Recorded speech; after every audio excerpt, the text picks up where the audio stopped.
Hello students and welcome back to our YouTube channel Vidyam. मैं हूं Anshita Jindal, a graduate from your dream commerce college SRCC. And आज मेरा है ये आखिरी पार्ट चैप्टर इंटरनल ट्रेड का। तो मैं ऑलरेडी तुम्हें करवा चुकी हूँ इसके दो पार्ट्स, जहां हमने पढ़ा कि रिटेलर क्या है, होलसेलर क्या है, उनके सर्विसेज क्या है, एंड हमने पढ़ा इटिनरेंट रिटेलर्स के बारे में जिनकी कोई फिक्स्ड प्लेस ऑफ बिजनेस नहीं होता है। तो ये सारा कुछ हम पार्ट 1 एंड 2 में कर चुके हैं, जिसको आप नीचे प्लेलिस्ट का लिंक है वहां से देख सकते हो। सारे सब्जेक्ट्स की प्लेलिस्ट है। आज हम करने वाले हैं हमारे डिपार्टमेंटल स्टोर, चेन स्टोर के बारे में एंड थोड़ा सा जीएसटी के बारे में करना है। जल्दी से वीडियो को करते हैं स्टार्ट। सो हमने पढ़ा ट्रेड क्या है, इंटरनल ट्रेड क्या है, होलसेल क्या है, रिटेल क्या है, ये सारी चीजें हम पढ़ चुके हैं। ठीक है, सर्विसेज क्या है होलसेलर की, रिटेलर की। ठीक है, टाइप्स ऑफ इटिनरेंट रिटेलर्स हमने पढ़ा। फिर हमने फिक्स्ड शॉप रिटेलर्स पढ़ा। ऐसे रिटेलर्स जो एक फिक्स्ड छत होती है, जिनके पास अपनी खुद की फिक्स दुकान होती है, जिसके अंदर वो अपना सामान रखते हैं वहीं पे और वहीं से बिजनेस करते हैं। क्योंकि वो फिक्स शॉप है उनकी, तो कस्टमर उन पे भरोसा करता है। वो कस्टमर को आफ्टर सेल सर्विस देते हैं, जैसे कि होम डिलीवरी, गारंटी, रिपेयर्स, उधार, ये सारा कुछ। ठीक है, वो ड्यूरेबल, नॉन ड्यूरेबल, वो हर तरीके का सामान बेच सकते हैं, छोटे से बड़े तक, गाड़ी तक, सब कुछ बेच सकते हैं ये लोग अपनी दुकान से।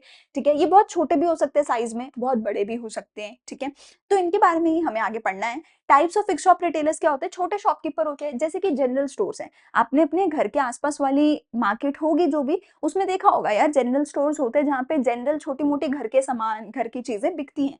स्पेशलिटी शॉप्स होती है जिसमें स्पेशली एक ही चीज बिक रही हो, जैसे शूज की दुकान हो गई, वहां पे सिर्फ शूज बिकेंगे। जनरल स्टोर में घर का ऑलमोस्ट हर चीज बिक रहा होता है, बेडशीट भी बिक रही होती है, बैग्स भी बिक रहे होते हैं, है ना, कि घर का छोटा मोटा हर तरीके का सामान तुम्हें वहां पे मिल जाता है।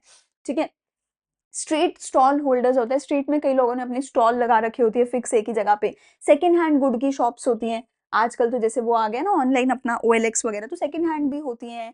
ठीक है, ऐसे कोई भी आपकी हो सकती है छोटी मोटी दुकान। बट लार्ज रिटेलर्स भी होते हैं। लार्ज रिटेलर्स कौन होते हैं? या तो डिपार्टमेंटल स्टोर्स या तो चेन स्टोर्स। मेजरली हमें इन दोनों के बारे में अपने सिलेबस में पढ़ना है। ठीक है, तो शुरू करते हैं डिपार्टमेंटल स्टोर के साथ। देखो फर्क समझ लो सबसे पहले।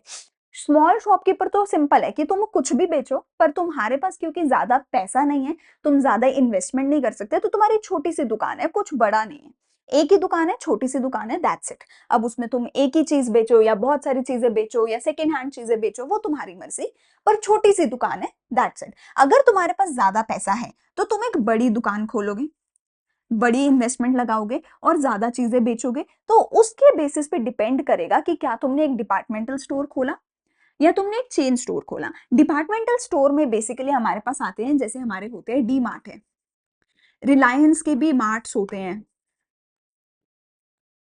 रिलायंस मार्ट होते हैं, डी मार्ट होते हैं, ये यूजुअली डिपार्टमेंटल स्टोर होते हैं। इसमें क्या होता है, एक ही दुकान होती है, पर वो एक दुकान 3-4 फ्लोर्स की हो सकती है।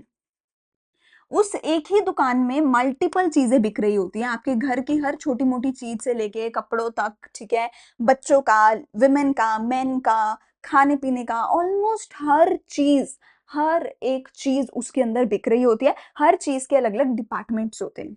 बच्चों का एक डिपार्टमेंट, कपड़ों का एक डिपार्टमेंट, जेंट्स का एक डिपार्टमेंट, वुमेन का एक डिपार्टमेंट, किचन का एक डिपार्टमेंट। ठीक है, बेडरूम का एक डिपार्टमेंट। ठीक है, जहाँ पे आपकी चद्दरें और ये सब कुछ मिल रहा है। तो ऑलमोस्ट एवरीथिंग आपको यहाँ पे मिलती है अलग अलग डिपार्टमेंट्स के अंदर, पर ये एक ही दुकान होती है, मल्टीपल दुकानें नहीं होती है। और ये जो एक दुकान होती है, ये होती है शहर के एकदम सेंटर में, जिस जगह पे पूरे शहर के लोग आ सकें, जिस जगह पे पूरे शहर के लोग आ सकें। और इसमें एक ही दुकान के अंदर बहुत बड़ी इन्वेस्टमेंट करी गई होती है, क्योंकि ऑब्वियसली इतनी 3-4 फ्लोर की इतनी बड़ी दुकान है, वहां पे इतने सारे डिपार्टमेंट है, इतना सारा स्टाफ है, इतने सारे प्रोडक्ट्स हैं, तो ऑब्वियसली बहुत लार्ज इन्वेस्टमेंट एक ही छत के अंदर करी गई है। दूसरा मेरे पास होता है चेन स्टोर। इसको अच्छे से समझ लेना, क्योंकि आगे फिर हम सीधा एडवांटेजेस डिसएडवांटेजेस ही डिस्कस करेंगे, ये ऑलरेडी मैं समझा रही हूँ अच्छे से। ठीक है, दूसरा मेरे पास होता है चेन स्टोर, जिसको मैं मल्टीपल स्टोर भी बोलती हूँ, कई बार हमारे बुक में लिखा आ जाता है मल्टीपल या फिर चेन स्टोर। इसके अंदर क्या होती है, हमारी कोई भी एक ब्रांड तुम ले सकते हो, कोई भी ब्रांड जो तुम्हारे दिमाग में आ रहा हो, नाइकी हो सकता है हमारा, एडिडास है, कोई भी जूतों का ब्रांड हो गया, या फिर आप ये ले सकते हो अपना मैकडी, बर्गर किंग, KFC, ये सारे ब्रांड्स हो गए। ठीक है, इनकी एक दुकान नहीं होती, इनकी दुकान होती है हर 2-4-5 किलोमीटर के रेडियस के अंदर। इनकी छोटी सी दुकान होती है हर 2-4-5 किलोमीटर के रेडियस के अंदर। मतलब एक ही शहर में तुम्हारे पास 5-10-15 दुकानें हो सकती हैं इस ब्रांड की। मैकडॉनल्ड तो तुमने देखा होगा, हर 2-3 किलोमीटर में मैकडॉनल्ड होता है। हर दुकान पे सेम प्रोडक्ट बेचा जाता है। हर दुकान पे बिल्कुल सेम इंटीरियर डेकोरेशन होगी, सेम ऑलमोस्ट साइज की दुकान होगी, सेम प्रोडक्ट्स बेचे जाएंगे, सेम तरीके से स्टाफ आपको डील करेगा, सेम डिस्काउंट, सेम प्राइस, सब कुछ सेम होगा। पर इसकी जो दुकानें हैं, मल्टीपल दुकानें होती हैं हर 2-5 किलोमीटर के अंदर। छोटी छोटी दुकानें होती हैं, बहुत बड़ी बड़ी दुकानें नहीं होती हैं। ये जरूरी नहीं है कि कोई सेंटर में हो शहर के अलग अलग कोनों में दुकानें हो सकती है, जरूरी नहीं है कि सेंटर में हो। पर क्योंकि इनके पास पैसा बहुत ज्यादा है, इसलिए ये बहुत सारी दुकानें खोल देते हैं। इसका मेन पर्पस होता है कि ये शहर के बिल्कुल सेंटर में खुले, जहां पे पूरे शहर के लोग आ सके। इसका मेन पर्पस होता है कि एक ही दुकान है, तुम बस एक दुकान के अंदर घुसो, 3 घंटे 4 घंटे वहीं पे घूमते रहो और अपना पूरा महीने भर का सामान वहीं से खरीद लो। इस दुकान के बाहर तुम्हें कदम भी ना रखना पड़े। ठीक है, इसका ये कन्वीनियंस होता है। इसका ये कन्वीनियंस होता है कि तुम्हें इतनी दूर शहर के सेंटर तक ना जाना पड़े, तुम्हें तुम्हारे घर के 2-5 मिनट के अंदर अंदर सामान मिल जाए। इसका कन्वीनियंस क्या होता है, नियर है ये आपके। और इसका कन्वीनियंस क्या होता है कि सिंगल दुकान के अंदर आपको एवरीथिंग मिल जाती है। इसका ये कन्वीनियंस होता है। ठीक है, तो डिपार्टमेंटल स्टोर का कन्वीनियंस क्या है, एक ही छत के अंदर सब कुछ मिल जाएगा। चेन स्टोर का कन्वीनियंस क्या है कि दूर जाने की जरूरत नहीं है, आपके 2 किलोमीटर के रेडियस के अंदर आपको हमारा प्रोडक्ट अवेलेबल मिल जाएगा, आपको दूर जाने की जरूरत नहीं है। आई होप इनके बीच का सारा डिफरेंस सब कुछ क्लियर हो गया होगा। कहीं भी कोई भी डाउट आता है तो कमेंट सेक्शन में टाइम स्टैम्प डाल के पूछ लिया करो कि मुझे यहाँ पर ये चीज समझ नहीं आई है। ठीक है, अच्छा जी, अब देख लेते हैं फीचर्स जल्दी से सारा कुछ। डिपार्टमेंटल स्टोर क्या है, लार्ज एस्टैब्लिशमेंट है, बहुत सारे डिपार्टमेंट्स हैं एक ही छत के अंदर। एक ही छत के अंदर सारा काम हो रहा है। इसके बहुत सारे अलग अलग डिपार्टमेंट होते हैं, हर डिपार्टमेंट के अंदर एक प्रोडक्ट बेचा जा रहा होता है। जैसे एक डिपार्टमेंट किचन का हो गया, एक बैग्स का हो गया, एक बच्चों का हो गया, ठीक है, एक टॉयज का हो गया, एक कपड़ों का हो गया, एक मेन का, एक वुमेन का, एक हो सकता है आपकी टॉयलेटरीज का, एक आपके मेकअप का, एक आपकी स्किन केयर का। तो ये सारे अलग अलग डिपार्टमेंट्स इसके अंदर रहते हैं। ठीक है, ये जो है एक शहर के सेंट्रल लोकेशन पे होता है, जहां पे पूरे शहर भर के कस्टमर आ सके। इसका पूरे डिपार्टमेंट का, पूरे स्टोर का एक मैनेजिंग डायरेक्टर होता है। मतलब अगर ये पूरा स्टोर है, इसके अंदर अलग अलग डिपार्टमेंट्स होंगे, हर डिपार्टमेंट का अपना एक क्या होगा, डिपार्टमेंट का एक मैनेजर होगा, हर डिपार्टमेंट का एक मैनेजर होगा। ठीक है, और सारे डिपार्टमेंट्स का मिला के एक क्या होगा, मैनेजिंग डायरेक्टर होगा, एक एमडी होगा पूरे स्टोर का। ठीक है, इसके अंदर क्या है, आपको रिटेलर वाला भी और होलसेलर वाला भी, वेयर हाउस वाला भी, दोनों काम मिलते हैं। अब तुम सोच के देखो, रिटेलर क्या करता है, फाइनल कस्टमर को सामान पहुंचाता है, ये भी फाइनल कस्टमर को ही सामान पहुंचाते हैं। होलसेलर क्या करता है, बल्क में सामान बेचता है, ये भी तो बल्क में बेच रहे हैं भैया। इतना बड़ा स्टोर खोला है, ऑलमोस्ट वेयर हाउस भी नहीं होते इतने बड़े जितना इनका स्टोर होता है। वेयर हाउस से ज्यादा बड़ा स्टोर है, अपने आप में मॉल होते हैं यार ये कई बार। ठीक है, तो वहां पे वेयर हाउस भी तुमने बना दिया, बल्क में सामान खरीद रहे हो, बल्क में सामान बेच रहे हो। ये होलसेलर से नहीं खरीदते सामान, ये डायरेक्टली प्रोड्यूसर से सामान खरीदते हैं, क्योंकि खरीदना इन्होंने तो हजारों में है ना, तो ये सीधा प्रोड्यूसर से सामान खरीदते हैं। तो वेयर हाउसिंग, होलसेलिंग, रिटेलिंग सब कुछ यहीं पे हो जाता है इनका, क्योंकि इतना बल्क में सामान बेच रहे हैं पर बेच फाइनल कस्टमर को रहे हैं। ठीक है, सेंट्रलाइज्ड परचेजिंग एग्रीमेंट होता है कि हर एक डिपार्टमेंट के लिए एक कॉमन परचेज डिपार्टमेंट होता है, एक कॉमन परचेज डिपार्टमेंट होता है जो सारे प्रोड्यूसर्स के साथ लिंक बना के रखता है, जो पूरे स्टोर के हर डिपार्टमेंट के लिए परचेज करके देता है, रॉ मटेरियल सामान खरीद के देता है। एडवांटेजेस क्या है, बहुत लार्ज नंबर ऑफ कस्टमर आते हैं, क्योंकि तुम्हें कुछ भी चाहिए वहां मिल जाएगा, वहां चले जाओ कुछ भी चाहिए मिल जाएगा। कन्वीनियंस है, एक ही छत के अंदर है, इसकी पार्किंग होती है अच्छी खासी, पार्किंग में जाओ, अपनी गाड़ी लगाओ, उसके बाद ट्रॉली उठाओ, ट्रॉली में सामान भरते जाओ, वो ट्रॉली गाड़ी तक लेके आओ, सीधा गाड़ी की डिक्की में सामान डालो और पूरे घर का, पूरे महीने का सामान आ जाता है एक ही छत के अंदर। सर्विसेज भी अट्रैक्टिव मिलती है, यही मैंने बोला कि ट्रॉली मिल जाएगी, एयर कंडीशनिंग मिलती है, क्विक सर्विसेज मिलती हैं, वहां पे आपको बताते हैं कि कहाँ पे क्या मिलेगा, अच्छी अट्रैक्टिव सर्विस मिलती है। अंदर कई बार बच्चों के खेलने का प्ले जोन बना होता है, कई बार फूड, खाने पीने का सामान होता है, पॉपकॉर्न, आइसक्रीम, ये सब होता है, तो अच्छी सर्विस होती है। Economy of large scale operation, क्योंकि ये लोग इतने लार्ज स्केल पे ऑपरेशन कर रहे हैं, ये सीधा प्रोड्यूसर से सामान खरीदते हैं, ये होलसेलर को तो बीच में आने ही नहीं देते। तो होलसेलर का जितना भी कमीशन होता है वो सारा बच जाता है, तो वो इनको बहुत सस्ता पड़ता है सारा सामान, तो इकोनॉमी आती है, यानी कि सस्ता पड़ता है सारा काम इनको। और प्रमोशन ऑफ सेल, अगर एक बंदे ने सिर्फ बच्चे का सामान लेने आना है, अब तो वो घुस गया दुकान के अंदर, अब उसको चार चीजें और दिखेंगी, अब वो चार चीजें और खरीदेगा, समझ रहे हो?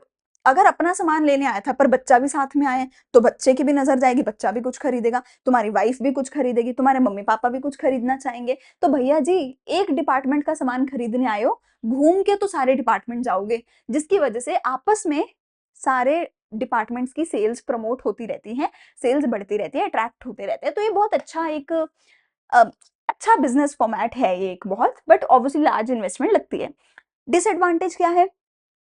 पर्सनल अटेंशन नहीं मिलती है। मतलब तुम सोच के देखो, मैकडॉनल्ड्स में जा रहे हो या फिर किसी एडिडास के शोरूम में जा रहे हो, एक बंदा लगातार ऐसे खड़ा रहेगा, यस सर कुछ चाहिए मैं दे दूं, कुछ चाहिए मैं दिखा दूं, एक बंदा लगातार आपके सिर पे खड़ा रहेगा। यहाँ पे कोई आपके सिर पे नहीं खड़ा, घूमते रहो, 4 घंटे घूमते रहो, कोई तुम्हें बाहर नहीं निकालेगा, 5 घंटे घूमते रहो, कोई बाहर नहीं निकालेगा। एक एडिडास के शोरूम में बैठ के दिखा दो, 5 मिनट से ज्यादा नहीं बैठ सकते फालतू, क्योंकि पर्सनल अटेंशन मिलती है, एक बंदा सिर पे खड़ा रहेगा कि हाँ बताइए, ठीक है? तो डिपार्टमेंटल स्टोर में ऐसा नहीं होता, कोई पर्सनल अटेंशन आपको नहीं मिलती, आपको जाके पूछना पड़ता है, प्लीज बता दीजिए कहाँ जाऊं, कहाँ से सामान लूं, ठीक है? हाई ऑपरेटिंग कॉस्ट, क्योंकि इतने बड़े लेवल पे काम कर रहे हैं और शहर के बिल्कुल सेंटर में काम कर रहे हैं, तो ऑपरेटिंग कॉस्ट इनकी बहुत ज्यादा होती है, ठीक है?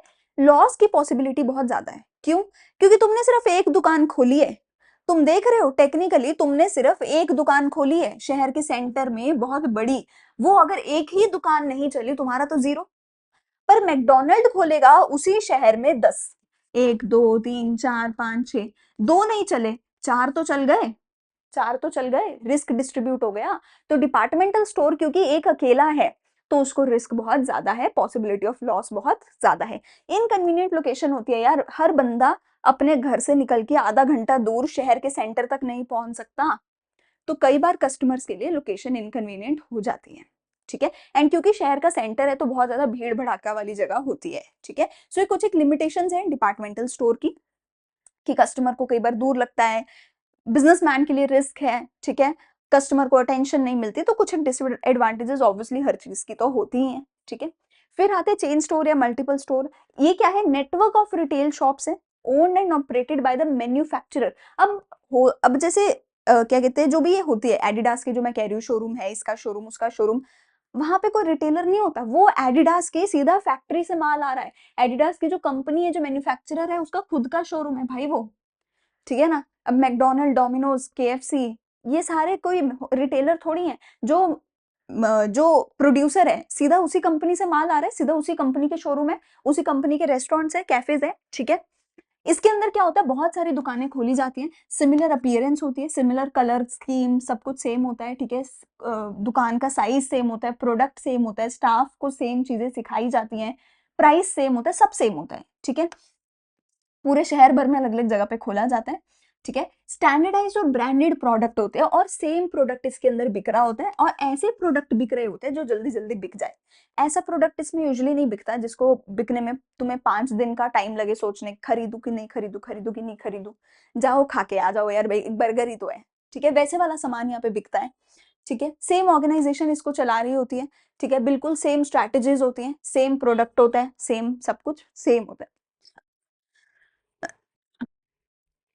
इसका आइडिया क्या है, वही मैंने तुम्हें बताया कि ये क्यों है, ताकि तुम कस्टमर के बिल्कुल नियर जाके, बिल्कुल पास जाके उसको सर्विसेज दे सको, उसके घर के, उसके वर्क प्लेस के पास पहुंच के कस्टमर को सर्विस दे सको, ठीक है? सेम तरीके का सारा सामान होता है जो कि एक सेंट्रल हेड ऑफिस में ही, हेड ऑफिस से सारा काम किया जा रहा होता है, सेंट्रल एक हेड ऑफिस होगा। जैसे अगर पूरे शहर में 10 मैकडोनल्ड्स हैं, शहर के कहीं पे बीचों बीच एक हेड ऑफिस होता है, वो हेड ऑफिस आपके कंट्री के हेड ऑफिस से कनेक्टेड हो सकता है, ठीक है? तो हेड ऑफिस से सारे इंस्ट्रक्शंस इनके पास आ रहे होते हैं। हर ऐसा नहीं कि हर मैकडोनल्ड अपना काम खुद कर रहा है, उनको ऊपर से ही सारा सामान आ रहा है, सारे इंस्ट्रक्शन आ रहे हैं, ठीक है?